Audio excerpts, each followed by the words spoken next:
Bueno, buenos días. La Universidad Autónoma de Baja California, la Facultad de Ciencias Humanas, la Academia de Sociología, a través del Seminario Permanente de Investigación Sociológica, da inicio a esta sexta y última conferencia del primer foro virtual de análisis sociológico fronterizo. En esta ocasión, en este día jueves 15, a análisis de salud. Tenemos a un invitado muy especial, a Luis Emilio Ramírez Gómez. Él pues hace parte del Comité Orgullo Mexicali como activista de derechos humanos de la comunidad LGBT. También ha trabajado y trabaja en Secretaría de Salud, en un inicio como técnico de promotor de salud para el programa de VIH, UTS y hepatitis C, y también en algunas otras gestiones justamente para visibilizar esta problemática en una comunidad particular en busca pues de estos derechos, ¿no?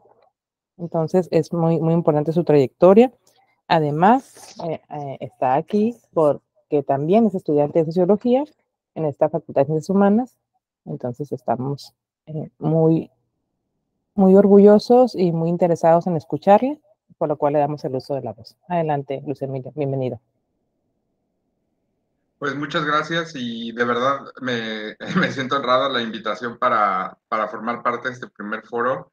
Y pues al hablar del VIH es importante y siempre inicio con estas pláticas desde un contexto histórico para hablar de estos 44 años ya que se van a cumplir de pandemia que se vive con el VIH y ver cómo se ha hablado desde el VIH, cómo se habla desde esos años, ¿no? Si gusta pasar la siguiente presentación.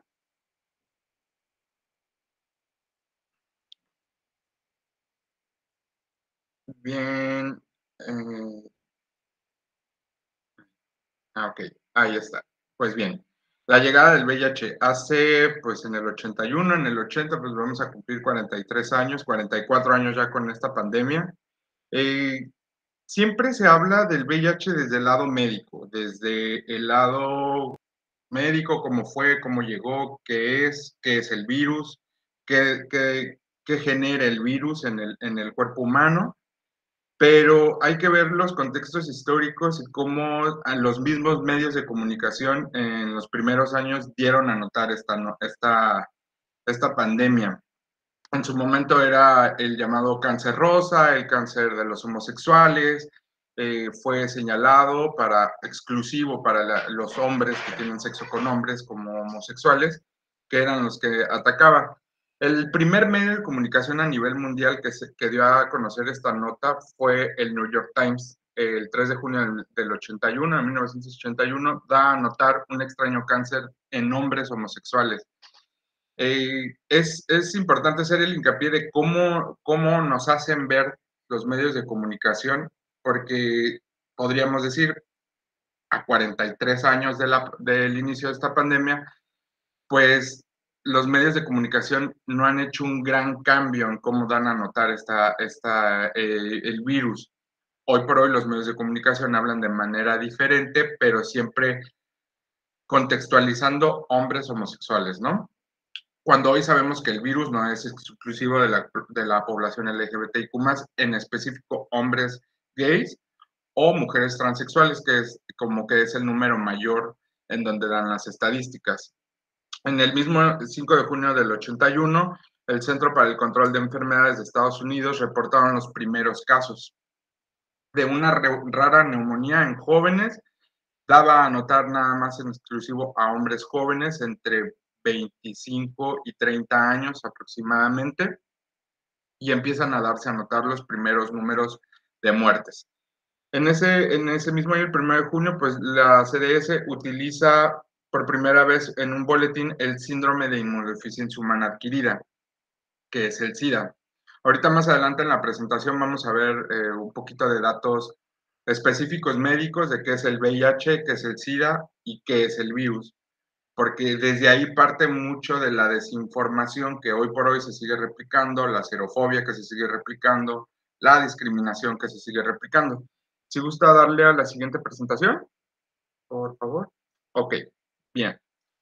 Al cierre del 2020, éramos, o son 37.7 millones de personas que viven con VIH.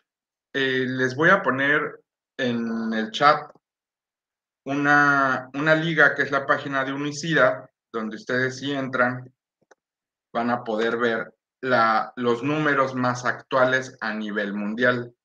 Si abren la página, entran y les dice que hay 1.3 millones de personas que contrajeron el VIH. Son los últimos datos a nivel mundial. Y son 39 millones de personas que están viviendo con VIH y de esos 630,000 han muerto ya con VIH. Entonces, es importante ver los números y las estadísticas porque sí son importantes, porque nos dice que algo está pasando socialmente. Es algo que yo he platicado con muchos compañeros. De hecho, ayer tuve una reunión con un compañero de la Facultad de Enfermería, precisamente, que está haciendo una maestría. Y venía y me decía, oye, ¿qué está pasando? ¿Por qué no hemos podido contener? La pregunta es, ¿por qué no hemos podido contener la pandemia? Porque si se pudo contener la pandemia del COVID y la del VIH, pues a 43 años los números siguen creciendo, ¿no? Un poquito de contexto histórico en el país. Los primeros casos que se dan en México son en el 83, que se reporta el primer caso de SIDA en fase SIDA. Desde esa fecha y hasta el 15 de noviembre del 2021 se encuentran en el registro de vigilancia epidemiológica, que es la página de Censida. Ustedes ese dato lo pueden verificar. Lo estaba desde ayer tratando de verificar con la página de Censida, pero no han actualizado datos. Son datos que tardan de repente el gobierno en actualizar, o la Secretaría de Salud propiamente, que es Censida la encargada de este punto, ¿no? Y la vigilancia epidemiológica nos da 328,791 personas con infección por VIH, de las cuales 201,039 personas se encontrarán vivas, 111,229 ya fallecieron.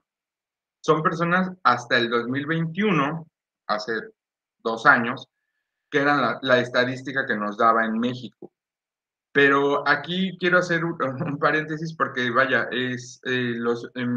todas las investigaciones que yo he querido e intentado realizar o trabajo en ellas, porque en trabajos libres dentro de la universidad, pues meto el tema siempre en mis investigaciones.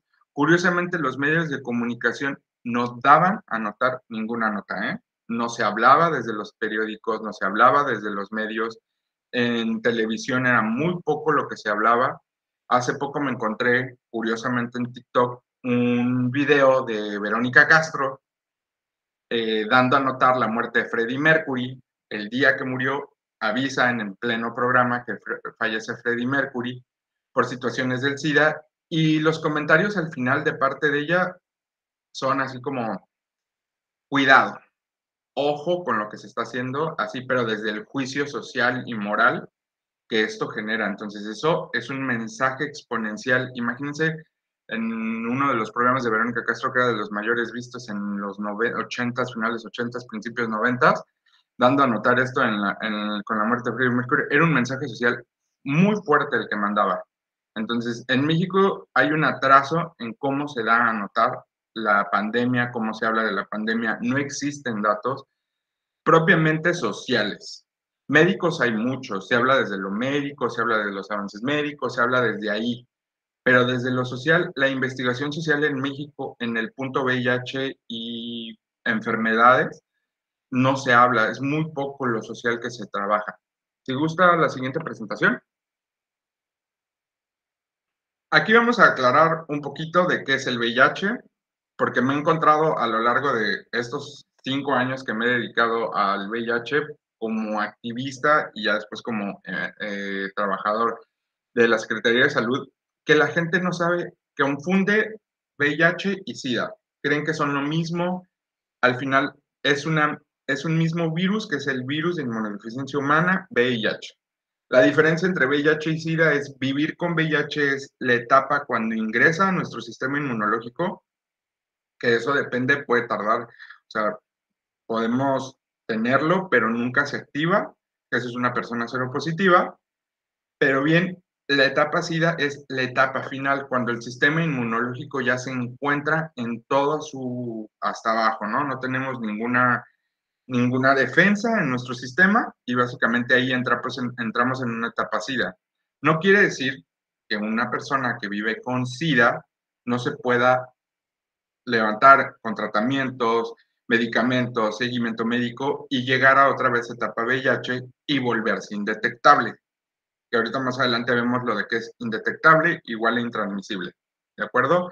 En esta etapa SIDA es cuando entran todas las infecciones que, por ejemplo, para nosotros o para un sistema inmunológico que está en 100%, pues a lo mejor una gripe puede ser eso, una gripe, una diarrea puede ser eso, pero en una persona que tiene un sistema inmunológico deficiente ya con cero defensas o con muy bajas defensas, pues obviamente una gripa se convierte en pulmonía, de ahí a una neumonía y puede llevar hasta la muerte, ¿no? O una diarrea, al final en problemas gastrointestinales que se pueden hacer cada vez mayores. La siguiente presentación, por favor.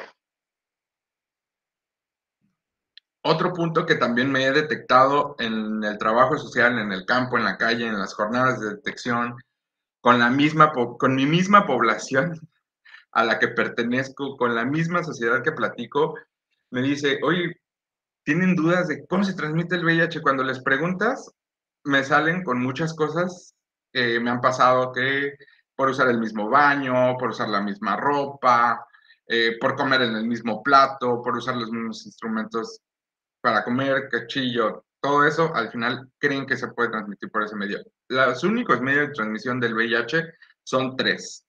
Vía sexual, y aquí vía sexual siempre y cuando no se use el condón correctamente, algún método preventivo como PrEP o PEP, en ese caso puede existir la prevalencia de que ingrese el VIH en nuestro sistema.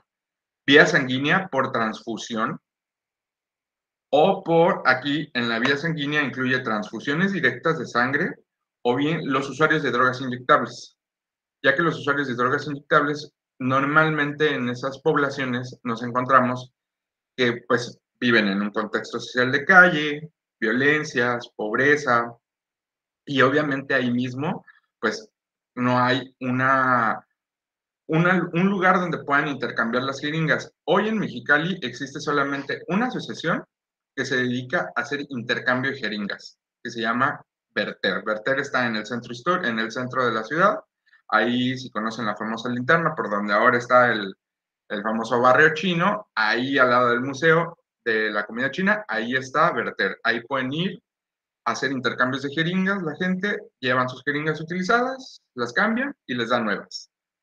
En algún momento Berter hace unos 4 o 5 años fue muy criticado, señalado por la parte institucional y la misma social, de que cómo era posible de que les cambiaran las jeringas, cómo era posible que tuvieran lugares para tener un proceso de uso de drogas limpio. Y es importante porque esos lugares existen en Europa, existen en partes de Estados Unidos, existen y han generado que el riesgo de infección, de transmisión sexual, de transmisión de VIH o algún otro tipo de enfermedad por medio de uso de jeringas, pues ha bajado. Entonces, eso es importante. Y el medio materno, de mamá a hijo, en el embarazo, es la única forma de transmisión. Si no hay esta forma de transmisión, no hay forma de transmitir el VIH. Y aquí en la materna hago un paréntesis también. ¿Por qué? Porque en la materna puede pasar que la mamá, o la mujer en ese caso, está embarazada, tiene que llevar su proceso de revisiones médicas los mínimo una vez al mes. La primera vez que llega a la Secretaría de Salud o al Hospital General o al Hospital Materno Infantil, se le tienen que realizar 3 pruebas rápidas: VIH, sífilis y hepatitis C.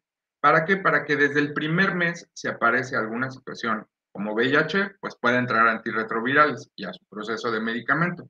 Esto le va a beneficiar tanto a ella para poder generar un sistema inmunológico mejor y obviamente el bebé o el producto que está en ese momento gestándose va a poder nacer sin virus, así como lo oyen, sin virus. O sea, si una mujer que vive con VIH se embaraza, está en proceso médico de antirretrovirales y se encuentra indetectable, ella no va a transmitir el virus al producto, al que está gestando en ese momento. Y el bebé, al momento de nacer, se le realizan pruebas rápidas, se le realizan pruebas y en caso de que haya necesidad de ingresarlo al medicamento, se le ingresa y en algunos casos, que sí existen, hay bebés que han nacido y llegan a la indetectabilidad por años. Es más, hay un caso en Europa donde se ha visto que nació, se entró antirretrovirales y se retiró el virus y no se replicó. Entonces, si no son estos medios de transmisión, estas vías de transmisión por VIH, no existe algún otro medio. ¿De acuerdo? Bien, siguiente presentación. Bien, palabras claves y enunciados claves que nos pueden ayudar mucho como sociedad y como comunidad para poder entender qué sucede con el VIH. Indetectable es igual a intransmisible. Esto, esta enunciado fue realizado por medio de muchos activistas a nivel mundial desde hace unos 5 o 4 años para acá. Ha venido dándose la indetectabilidad y la intransmisibilidad. Es decir, una persona que vive con VIH se encuentra en tratamiento, una carga viral buena, donde su sistema inmunológico se encuentra bien, tomando su tratamiento se vuelve indetectable. Esto le va a generar que va a poder, no va a transmitir el virus y dentro de él no se está replicando. Entonces, al volverme indetectable, soy intransmisible, no lo transmito por ningún medio. Así tenga relaciones sexuales sin condón, usuarios de drogas, una mamá, como les comento, o una mujer que se encuentra embarazada, encontrándose indetectable, es intransmisible. Eso, el sexo seguro, pues obviamente son prácticas eróticas o sexuales donde no implican propiamente una penetración anal o vaginal y ni exposición a algún fluido, fluidos como PRECOM, en el caso de los hombres, líquido preseminal, semen, en algunos fluidos de las mujeres, pues puede existir. La PrEP es una profilaxis preexposición es un antirretroviral que se toma de forma diaria para prevenir el VIH. En México existe ya ahorita vemos unos datos referente a la PrEP en las siguientes presentaciones, pero en México ya lo pueden hacer uso. ¿Podemos decir cualquier persona puede usarlo? Sí, a partir de mayor de 15 años, que pese más de 45 kilos, que ya tenga una vida sexual activa, que se encuentre en situaciones de riesgo, pueden hacer uso de la PrEP. El sexo protegido, pues obviamente es el sexo de uso del condón de manera correcta, porque también ese es otro punto que me he encontrado en las jornadas, es que la gente no sabe usar el condón. Existe ahí afuera, saben que es, pero sigue siendo criticado por alguna parte de la sociedad donde, no, pues es que no necesito el condón porque pues estoy casado, no necesito el condón porque tengo una pareja estable y está bien, pero ese mensaje de la monogamia y de solo una pareja ha sido algo impuesto desde la sociedad desde hace muchos siglos. Entonces, y hoy por hoy, los jóvenes viven su sexualidad de manera diferente, con mayor libertad, pero a la vez esa libertad no les ha dado las herramientas correctamente para poder hacer uso del condón, de la PrEP, de la PEP, de los métodos preventivos, la profilaxis para la sífilis. Las vacunas, la vacuna del VPH, la vacuna de hepatitis B, que existen y ahí están afuera, pero no les hacen llegar esa información de manera correcta. Una pareja serodiscordante es aquella que vive con VIH, es decir, si yo viviera con VIH y fuera positivo y me casara, mi pareja va a ser y es negativa, seríamos una pareja serodiscordante. La PEP es un método post-exposición a VIH. Es decir, tuve una situación de riesgo, la PEP en México o en Mexicali en específico, hasta el año pasado, hasta el 2021, se daba nada más a las personas que eran violentadas sexualmente y hubo una penetración, tanto anal o vaginal, y se les brindaba en ese momento la PEP, pero la PEP tiene es como la emergencia. Si no se toma dentro de las primeras 72 horas después de la exposición, después de esas 72 horas ya no funciona. Y es un antirretroviral fuerte en el que va a tener lo que tomar durante los primeros 28 a 30 días después de la exposición. Al finalizar se hace una prueba rápida. Esa prueba rápida tiene que ser de cuarta generación, donde nos da de 4 a 6 semanas y nos puede decir si ya es o no es reactivo a VIH. Y una pareja serocordante, pues obviamente es que ambos viven con VIH. Si llegara a haber alguna duda, pueden levantar la mano, no veo mayor problema, que me imagino que al final podemos ver eso. Siguiente presentación. Bien, la PrEP. Pues como les comentaba, la PrEP es una profilaxis preexposición. En el año 2012, la OMS lo recomendó como uso método preventivo para parejas serodiscordantes, es decir, parejas que viven con VIH, están casadas o tienen pareja o desean tener pareja, pues su pareja puede hacer uso de la PrEP. Así mandó la OMS en el 2012. En México, pues ha sido complejo la llegada de la PrEP, no ha sido fácil, no ha sido sencillo. Mucho ha tenido que ver el activismo social por parte de las poblaciones LGBTIQ+, sobre todo los hombres gays, que han sido, pues aquí, parte importante para el empuje de que llegara. Y en cuando llegó a México, llegó por parte de un protocolo llamado INPREP. Solamente llegó en el 2015 a 3 ciudades, Ciudad de México, Puerto Vallarta y Jalisco. Fue un protocolo, fue un estudio que se realizó en esos años a 3.500 usuarios. Los resultados, ahí está el link, igual de ahorita se los puedo poner en el chat para que lo puedan verificar. Los resultados vienen en estadísticas y los resultados eran curiosos porque al final nos decía, ok, usaron la PrEP. Bien, estaba enfocada a hombres homosexuales y a la comunidad transexual, mujeres. A la hora de revisar la estadística y de revisar los datos, bueno, pues los hombres que usaban PrEP eran mayores de 30, arriba de estudios de licenciatura y maestría, con un cierto nivel económico, socioeconómico elevado, mujeres transexuales muy poquitas porque no llegaba la información a ellas, no llegaba esta información hasta ellas. Gracias a este protocolo y a estos estudios, la Secretaría de Salud lo tomó, obviamente, insisto, empujado desde el activismo social, para que se ingresara ya hoy por hoy, 2024, a los sistemas de salud.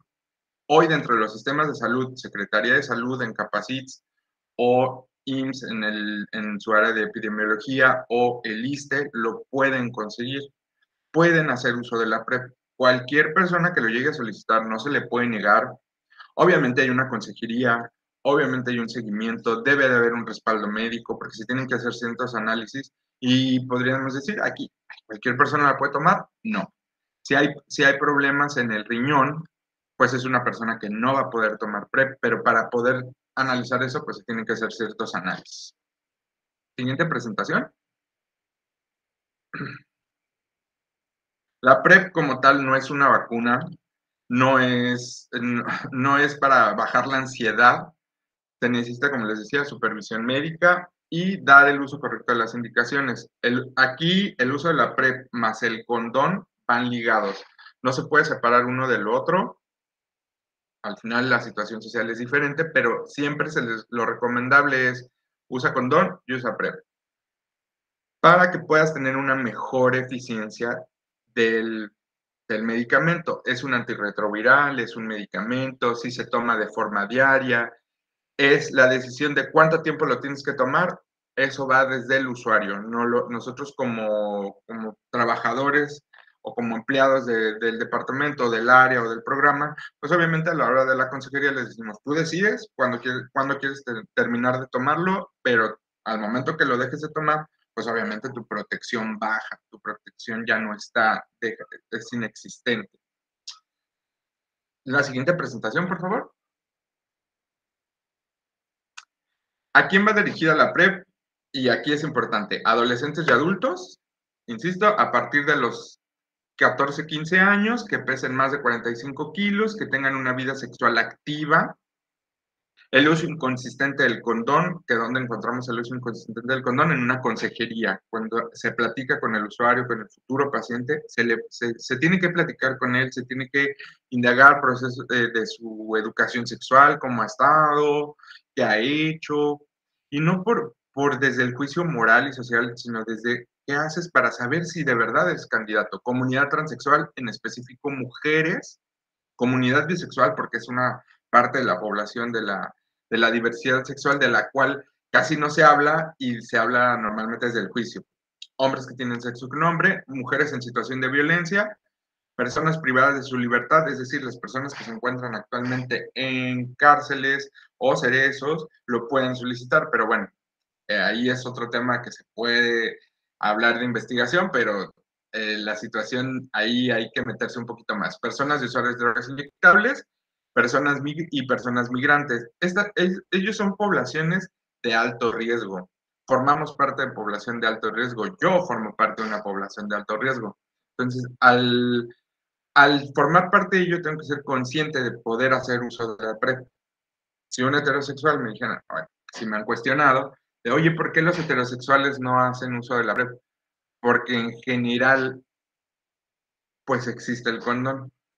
Y lo ideal es que el condón siempre llegue a todos en general. Si hoy un heterosexual llega conmigo a la consejería y me dice, oye, quiero hacer uso de la PrEP. Ah, claro que sí, por supuesto. ¿Cómo está actualmente? ¿Usas el condón? Sí, fíjate que de todas mis relaciones sexuales uso el condón.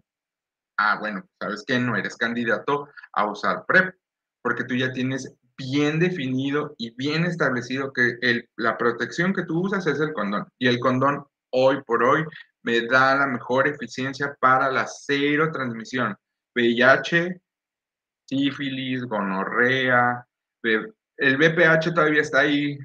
En algunas literaturas dice que sí, en algunas literaturas dice que no, pero en general el VPH se puede transmitir simplemente con el roce de genitales. Pero eso todavía está, la ciencia lo está ahí, la medicina todavía lo está revisando. Entonces, ahí se pueden hacer en especificaciones con personas que tienen uso constante del condón en todas sus relaciones, pues obviamente no tendría por qué tomar un medicamento que no necesita y que ya tiene un método preventivo. Por ejemplo, los trabajadores sexuales, el año pasado, los últimos 2 años, he estado muy cerca con trabajadoras y trabajadores sexuales del centro. Ha sido complejo el trabajo llegar a ellos, llegar a ellas sobre todo, porque pues están en contextos violentos, viven violencia, el proxenetismo está muy arraigado, no se ve, así si ustedes pasan por las calles del centro no se nota, pero ya metiéndose un poquito a fondo, ahí están y llegar a ellas es difícil, no las dejan ir, muchas viven, no son de aquí, no son de Mexicali, son muy pocas las trabajadoras sexuales, sobre todo mujeres cis, pocas, muy pocas son de Mexicali, algunas vienen del sur, sobre todo las del sur me he encontrado edades muy pequeñas, si no es que hasta menores de edad, pero pues por situaciones de seguridad personal, pues uno no puede meterse mucho esos datos. Siguiente presentación. Formas de tomar la PrEP. De forma diaria se toma una pastilla a las mismas horas, a la misma hora, todos los días. ¿Funciona de maneras diferentes en un hombre y en una mujer? Sí. Una mujer transexual no puede tomarlo de a demanda. Un hombre gay que hace uso inconstante del condón tiene que ser diario. Hombres homosexuales, hombres heterosexuales y mujeres transexuales tienen que tomarlo de forma diario. Igual las mujeres. En los hombres empieza a ser activo en el sistema a partir del día 8, en las mujeres a partir del día 21. Tarda más en un sistema femenino, en una mujer, el sistema biológico de una mujer tarda un poquito más en asimilar la PrEP. Entonces ellos no pueden tomarlo a demanda, no se debe de dejar de tomar, al caso de dejarlo de tomar, pues obviamente va a existir el riesgo a contraer el VIH. Y a demanda es 211. Esta forma de tomar la pastilla implica que el usuario tiene control completo de sus actividades sexuales, es decir, casi tiene agendado cuándo va a tener relaciones sexuales. Voy a tener relaciones sexuales los días martes, miércoles, jueves. A lo mejor si en la semana tiene más de 3 días actividad sexual y en el mismo día 2 actividades, pues lo recomendable es que no lo tome a demanda, sino que lo tome a diario. Pero si su actividad es baja, tiene control de ello, pero independientemente de ello usa condón y desea hacer uso a demanda, lo puede hacer. Es decir, hoy voy a tener un evento sexual. Lo tomo 2 horas antes mínimo de ese evento, 2 pastillas, a las 24 horas tomo una y a las 48 horas tomo otra. Y listo, así está protegido. Como ahí dice, hay evidencia científica de que el régimen 211 promueve protección eficaz en los hombres gays y bisexuales cuando se tienen relaciones sexuales anales sin condón. pero esto es decir que tienen control de ellas, que están planeadas, que están planificadas, que pueden tener control. ¿De acuerdo? Bien, siguiente presentación.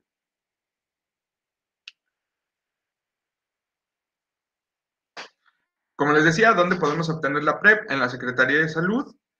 En específico, en el Hospital General pueden ir al área de epidemiología, ahí lo pueden solicitar, si no tienen seguro social, o bien en Capacits. El Centro de Atención Especializada de Infecciones de Transmisión Sexual se encuentra ahí en la Carvajal. Ahí está ese centro de salud, está al lado de un centro de salud, de hecho. Ahí lo van a poder obtener, pueden ir a hacerse pruebas rápidas, es totalmente gratis, no se les cobra nada, el medicamento lo van a obtener, tienen seguimiento médico, seguimiento psicológico, hay dentista, o sea, existen los servicios, pero también hay que hacerlos llegar. En el Instituto Mexicano del Seguro Social también lo pueden obtener. El proceso es un poquito más largo, me he encontrado con ciertas deficiencias en el sistema de salud del Seguro Social, porque pueden tardar a veces hasta un mes o mes y medio en obtener el medicamento y cuando llega el paciente, pues llega muchas veces así de casi de, dámelo ya, vengo y así, aquí está mi mano, pónmelo, para ya llevarlo. Y tampoco es así, pero el IMSS tiene un proceso un poquito más largo, hay que ir a su clínica familiar, la que les toque, su médico familiar, con el médico familiar, ahí le dice, oye, necesito obtener la PrEP, para que pueden haber aquí diferentes cuestionamientos, porque también me he encontrado que el área médica no está informada correctamente de qué es la PrEP y creen que la PrEP es para personas que viven o ya con VIH o que así como que para qué, o sea, pero si no tienes VIH, ¿para qué lo quieres? Porque eso se cuestiona. Y les dicen, oye, pues no es que tenga, o sea, simplemente es mi manera de protección. Quiero protegerme, es un método preventivo. Así como existe el condón, así como existe las pastillas del día siguiente para el embarazo, pues así existe la PrEP para prevenir el VIH. Entonces, ya el médico ahí tiene que mandarle a hacer unos análisis, pruebas rápidas, y lo tiene que mandar directamente a la clínica 30, que es las especialidades, ahí en epidemiología o en infectología, y ellos ahí ya los reciben y les dan el seguimiento. En el ISSSTE, sé que ya se está entregando, complejo el proceso del ISSSTE, pero sí hay que empujarlo, o sea, los usuarios lo empiezan a empujar.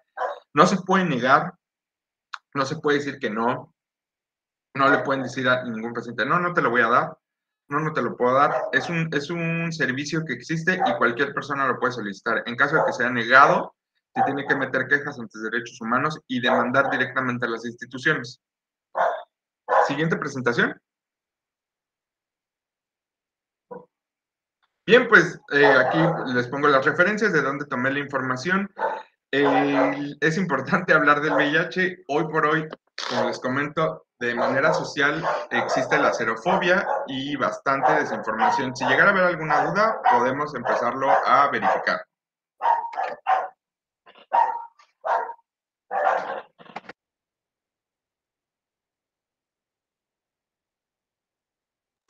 Muchas gracias. ¿Alguna duda, pregunta, comentario? Adelante, Lili.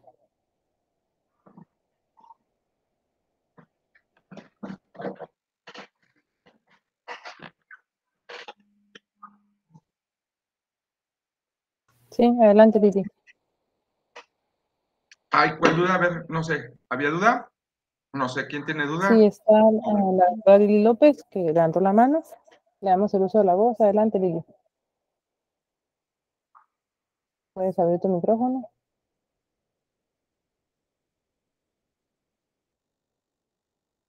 ¿Sí nos escuchas, Lili?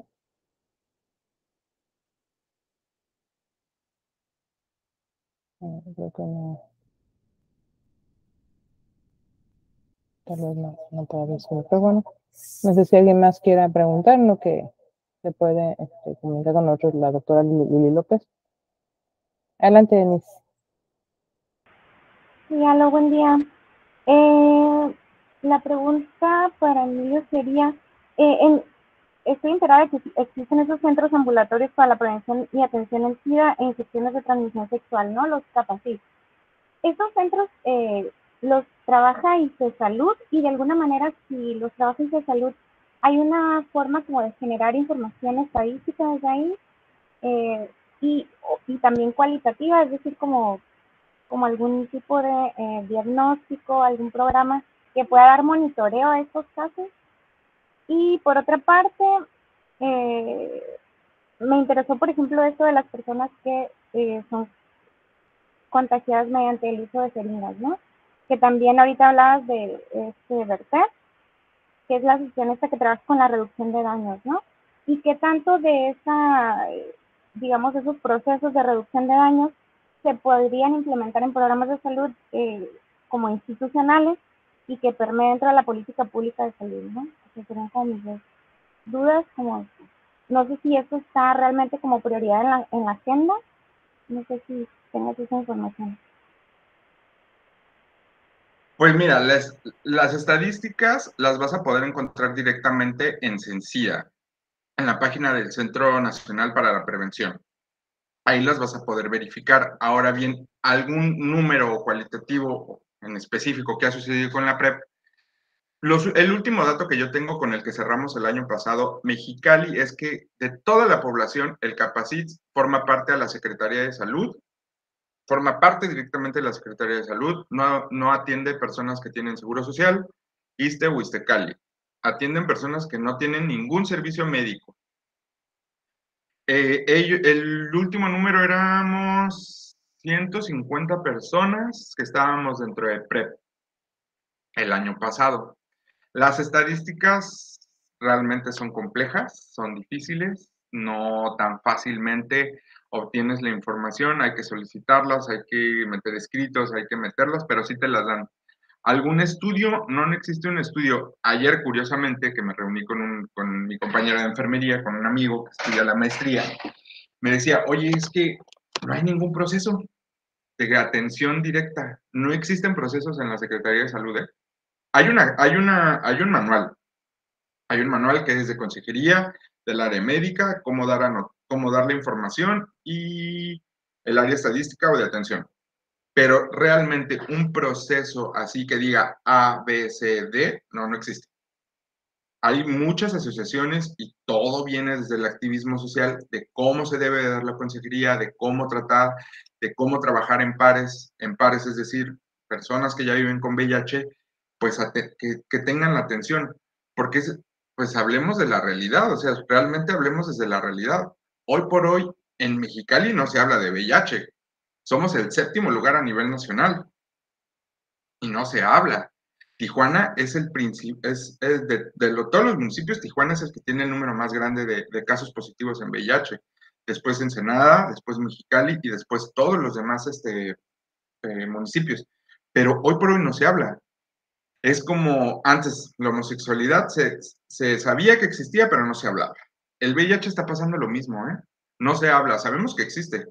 Pero avienta el tema en una mesa y todo el mundo se hace así para atrás ¿de qué me estás hablando? ¿Cómo puede ser posible? Eso no es cierto, eso no pasa.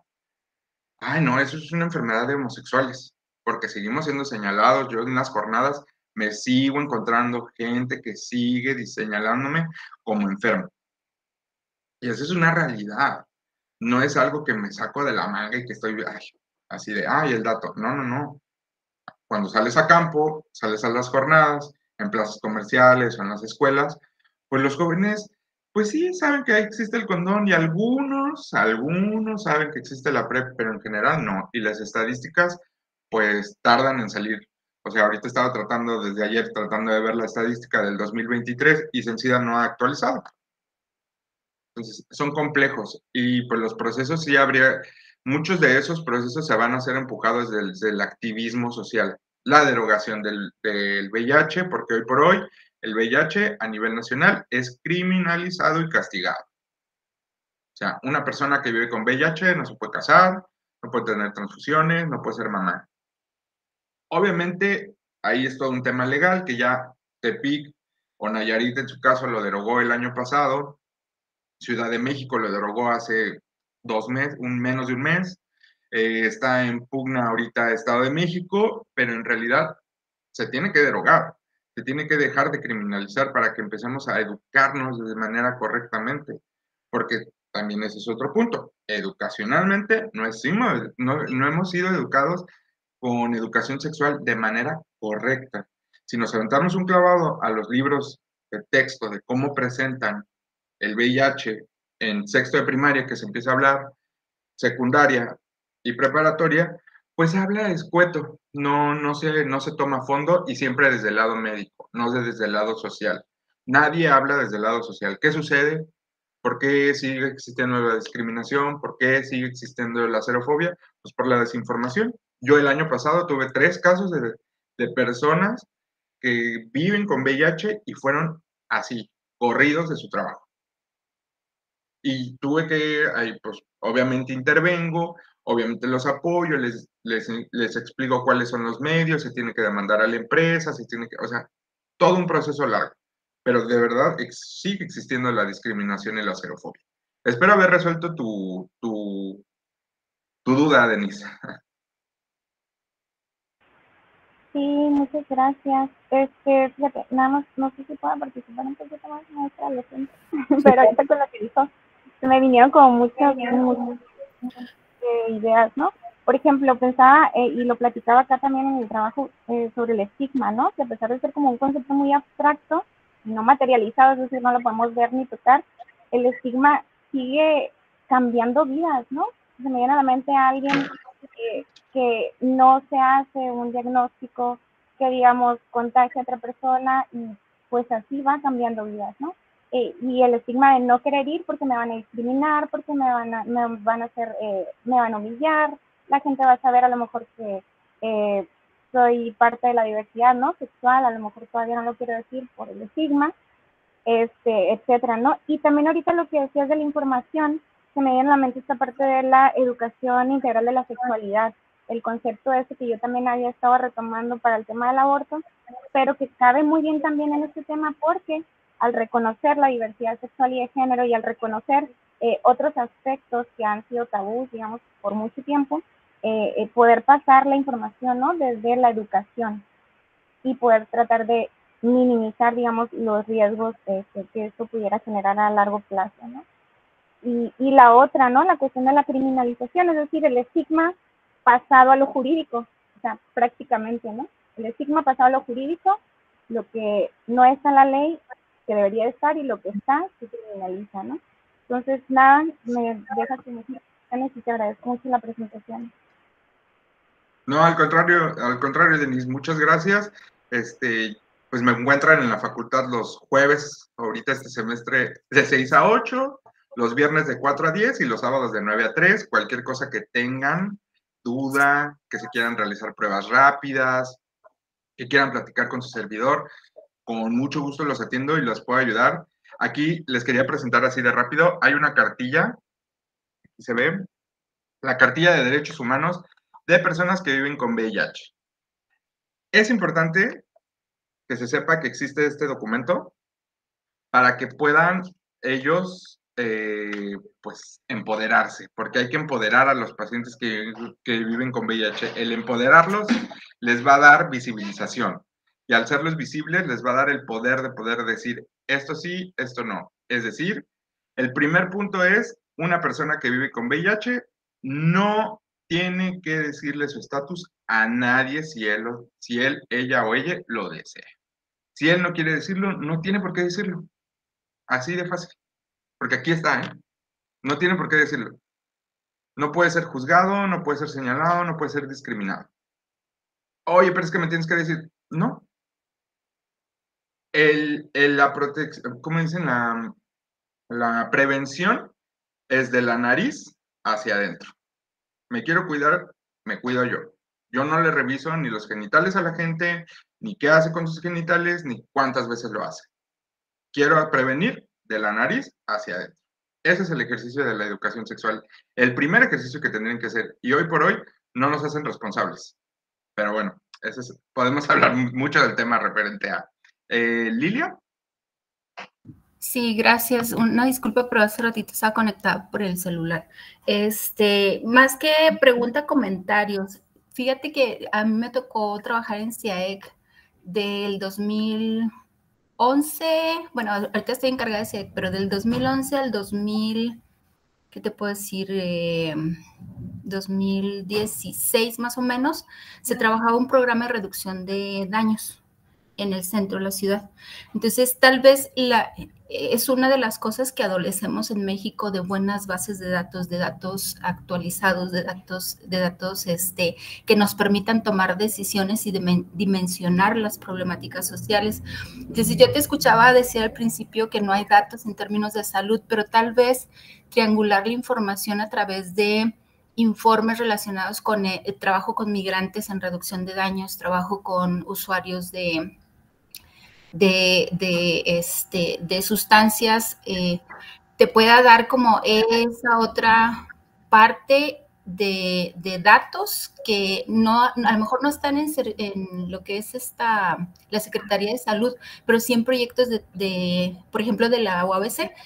Estamos nosotros participando siempre en las convocatorias de servicio social, y siempre cuando se hacían las presentaciones de los resultados había trabajos muy interesantes. Por ejemplo, en Tijuana hay un profesor que trabaja con las personas que tienen tuberculosis, y se relaciona, ¿no? La tuberculosis, el VIH, el trabajo sexual, comunidades migrantes y todas estas condiciones de poblaciones ocultas, que es un término también que a lo mejor te puede ayudar a encontrar no los datos específicamente como los necesitas desde la salud, pero sí a lo mejor datos desde la perspectiva más social, no directamente relacionado con VIH, pero sí con otras condiciones que son que se presentan al mismo tiempo o que son parte de las características de la comunidad, como lo fuiste describiendo, sin la intención de hacer un estereotipo, sino más bien de buscar datos donde a lo mejor nos puedan proveer. No sé si puedo buscar el nombre del maestro y luego te lo voy a llegar a través de la maestra Elsa, de la doctora, del maestro que está en Tijuana y que trabaja con la comunidad con tuberculosis, y le voy a preguntar a las personas. En enfermería estaba el maestro Manuel Cruz, que ahora está en el psicopedagógico en Tijuana, y ellos trabajaban, además de otras personas de enfermería, pero no me sé los nombres, que trabajaban en reducción de daños y tenían acceso o hacían algunas anotaciones de datos. Son de hace 10 años, pero igual te puede servir como un dato histórico, que también le diste mucha importancia a esta parte. Si no conocemos de dónde viene y hacia cómo se ha ido presentando, pues vamos a saber, va a ser difícil que podamos proyectar hacia dónde vamos a ir si no hacemos algo ahorita. Entonces, en ese sentido va mi comentario. No, sí, y es importante, y agradezco el dato porque sí es importante. El VIH y la TB o tuberculosis van ligados de la mano, o sea, básicamente van ligados una con la otra. Porque aparte en Mexicali tenemos tuberculosis para aventar al cielo, así, casos nuevos, así, muchísimos, o sea, es algo de lo que no se habla, ¿eh? Es algo de lo que no se dice. Ahí podemos decir, ay, tuberculosis, ¿cuál tuberculosis? Pero si no existe. Pero métanse al hospital un rato y van a ver. Me parece que somos uno de los estados que más casos de tuberculosis más tiene a nivel casos, nacional, ¿no? Que más casos podemos encontrar. Tenemos este asunto de la frontera, que vamos y venimos, y hay ciertas reglas sociales en términos de comportamiento sexual, de comportamiento de salud, que estamos compartiendo y que finalmente nos marca otra dinámica. Es otra de las cosas que ahorita me estoy acordando con este comentario. También hay muchos estudios que tienen que ver con el tercer país, creo que le llaman, con toda la zona fronteriza, a lo largo de California hasta Texas, me parece que es, y todos los estados que van de Baja California a Tamaulipas. También ahí a lo mejor podrías encontrar datos relacionados con el estado de salud de las personas de la zona fronteriza, tanto al sur de Estados Unidos como al norte de México. También de repente ahí han hecho algunas anotaciones y recabado alguna información, sobre todo, pues no directamente de VIH, pero sí de otras condiciones que están. Sí, me gustaría el dato porque, digo, ahorita estoy estudiando la carrera de sociología, pero quiero, mi idea o mi plan es así como, ahorita estoy pues, así como en pañales, ¿no? Empezando a investigar, y todas mis investigaciones libres han empezado a ser del tema del VIH, me meto y me he clavado a las literaturas, a los PDFs, a los libros, y pues hablan desde lo médico, y me di cuenta que en México en específico, en México no existe investigación social de qué sucede con el VIH, cómo nos ha afectado socialmente, cuál es el mensaje que existe ahí, los mensajes sociales que se han mandado, porque yo platico con mi generación, que tengo 40 años, en mi generación crecimos con la idea de que el VIH nos va a matar, nos va a dejar solos. Bueno, salir del closet, lo primero que sale, la famosa salida del closet familiar, el primer mensaje que te daba la familia es, los homosexuales mueren de SIDA. Eso fue lo primero que me dijo mi mamá. Así es. No quiero que te mueras de SIDA. Y yo, es un mensaje fuertísimo, o sea, es un mensaje fuertísimo. Sí, y el otro punto, lo que tú decías, la falta de educación sexual, que sea real, que sea importante, porque si vemos estadísticas de embarazos o de inicio de la actividad sexual en niños, estamos hablando de niños de tercero o cuarto de primaria, y uno puede decir, 9 años, ¿cómo es posible? Pero es posible. ¿Cómo? Es posible, Claro que es y eso posible. nos pone mucho más riesgo. Entonces también esos otros formas de llegar a datos es importante. Pues hasta ahí mi comentario nada más. Gracias por la información y está muy interesante. Muchas gracias. ¿Alguna otra duda, algún otro comentario que quieran ahora sí abonar al tema?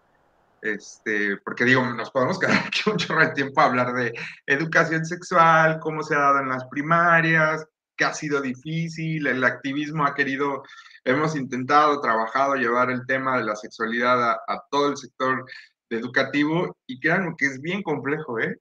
Es bien complejo. Te encuentras con que no, que eso es que se encarguen los papás, que se encarguen los padres de familia. La escuela no educa sexualmente. Y los maestros tienen un miedo de decirle pene al pene, vagina a la vagina.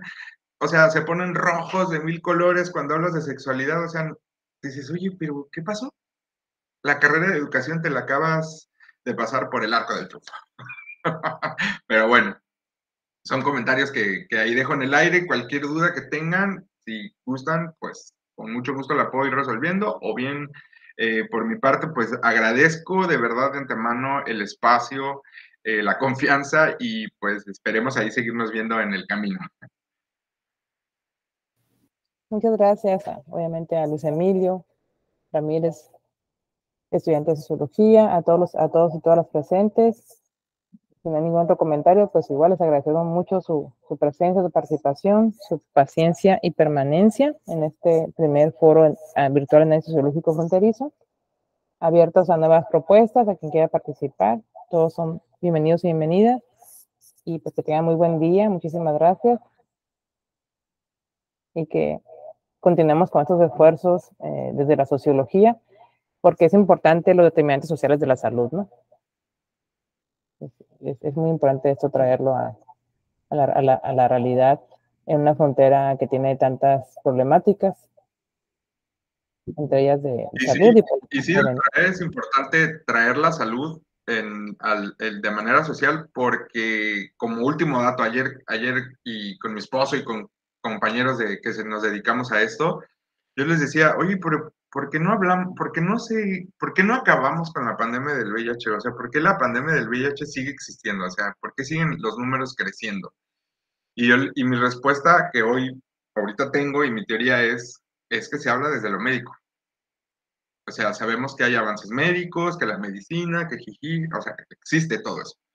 Pero, insisto, nadie se ha clavado de verdad de manera social, de la investigación social, de qué ha sucedido y por qué sigue existiendo. Y qué hay que hacer para poder erradicarla. Y las metas es que para el 2030 el 96-97% de la población a nivel mundial que está en proceso, que son casos activos, estén en medicamento, el 97% esté en tratamiento, el 97% esté en prevención, y que aparte tenga una calidad de vida. Entonces, casi para el 2030 las estadísticas se supondría, y en teoría y con el trabajo desde la medicina, tienen que bajar. Pero mi teoría es, si no hacemos algo socialmente, la estadística va a seguir ahí mismo. Entonces, pues es con lo que podría cerrar. Sí, muchas gracias. Comenta la doctora Lili López. El amo de ellos se vuelve real, desafortunadamente, barreras culturales, y sí hace mucha falta la labor en todas las pandemias. Lo primordial pues son las ciencias sociales para poder aminorarlas, ya que son también problemáticas de convivencia, ¿no? Entonces tenemos que reconocerlas, y de salud pública, entonces tienen que estar en la agenda, entonces hay que pugnar por ello. Muy, muy interesante, y sobre todo muy importante esta participación. Y pues muchísimas gracias nuevamente, Luis Emilio, y a todos que nos acompañan, y a todas. Un gusto verles y escucharles, aunque sea por este medio, y seguimos en contacto. Muy buen día. Buen día y gracias. Que tengan una excelente tarde. Hasta luego.